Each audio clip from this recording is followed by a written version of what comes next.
কেতাদুরস্ত ভদ্রলোক, কথা বলেন সুন্দর, চলাফেরা স্মার্ট, কিন্তু জাতির অভিযোগের আঙুল তার দিকে। বলা হয় গত এক দশকের বেশি সময় ধরে বাংলাদেশে যে সংকট তার অন্যতম প্রধান স্থপতি প্রাক্তন প্রধান বিচারপতি ABM খায়রুল হক। সংবিধানের ত্রয়োদশ সংশোধনী বা তত্ত্বাবধায়ক সরকার ব্যবস্থা বাতিলের রায় দেন তিনি। বিশেষজ্ঞদের মতে তার এই একটি রায়ের কারণেই ভেঙে পড়ে বাংলাদেশের নির্বাচন ব্যবস্থা। অভিযোগ রয়েছে প্রধান বিচারপতি হিসেবে 7 মাসের দায়িত্ব পালনকালে তিনি আদালতকে ব্যবহার করে একের পর এক বিতর্ক উস্কে দিয়েছেন, যার ফলে দেশের রাজনৈতিক মাঠ হয়ে উঠেছিল উত্তপ্ত। সংবিধানের 5ম সংশোধনী বাতিল করার মাধ্যমে দেশে সাংবিধানিক শূন্যতার সূচনা করেন তিনি। তত্ত্বাবধায়ক সরকার ব্যবস্থার ত্রয়োদশ সংশোধনী বাতিল, জিয়াউর রহমানের বদলে বঙ্গবন্ধুকে স্বাধীনতার ঘোষক স্বীকৃতি, নোবেল বিজয়ী ডক্টর মোহাম্মদ ইউনূসকে অপসারণের সরকারি আদেশকে বৈধতা দেয়া, বিএনপি চেয়ারপারসন বেগম খালেদা জিয়াকে সেনানিবাসের বাড়ি থেকে উচ্ছেদ করা এবং বেগম জিয়ার ক্যান্টনমেন্টের বাড়ি নিয়ে দায়ের করা লিভ টু আপিল না শুনেই উত্থাপিত হয়নি মর্মে খারিজ করে দেয়া সহ নানা বিতর্কিত রায় দিয়েছেন তিনি।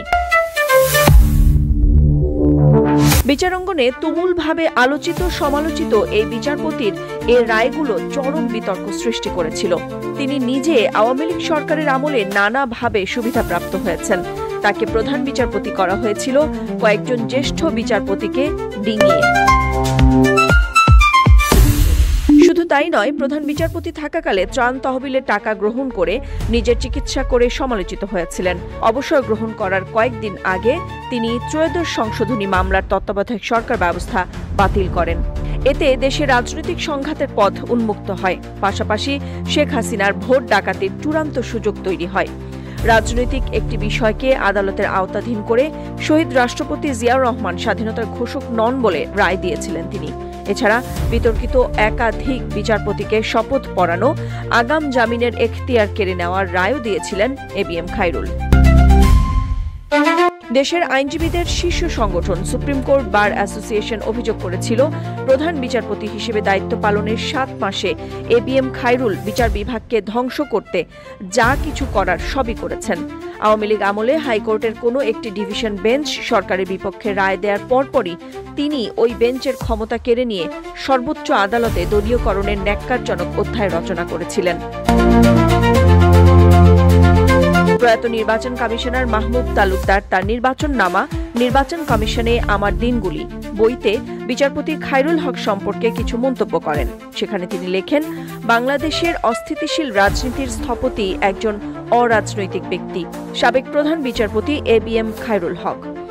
দাবি করেন অরাজনৈতিক ব্যক্তি বললেও মূলত তিনি পর্দার অন্তরালে থেকে দলীয় রাজনীতির পক্ষে বিপক্ষে দাবার চাল দিয়েছেন। ABM খায়রুল হকের বিরুদ্ধে ইতোমধ্যে কয়েকটি মামলা হয়েছে। শেখ হাসিনা সরকার পতনের পর গত 18 আগস্ট ঢাকা আইনজীবী সমিতির সদস্য ইমরুল হাসান বাদী হয়ে তার বিরুদ্ধে মামলা করেন। মামলায় খায়রুল হকের বিরুদ্ধে সংবিধানের ত্রয়োদশ সংশোধনী বাতিলের রায় পরিবর্তন এবং জালিয়াতির অভিযোগ আনা হয়। 28 আগস্ট দুর্নীতি ও রায় জালিয়াতির অভিযোগে তার বিরুদ্ধে শাহবাগ থানায় মামলা করেন আরেক আইনজীবী। এর আগে 25 আগস্ট খায়রুল হকের বিরুদ্ধে একই বিষয়ে নারায়ণগঞ্জের ফতুল্লা থানায় আরেকটি মামলা হয়। নাদিরা জাহান, নিউজ ডেস্ক, সারা বাংলা।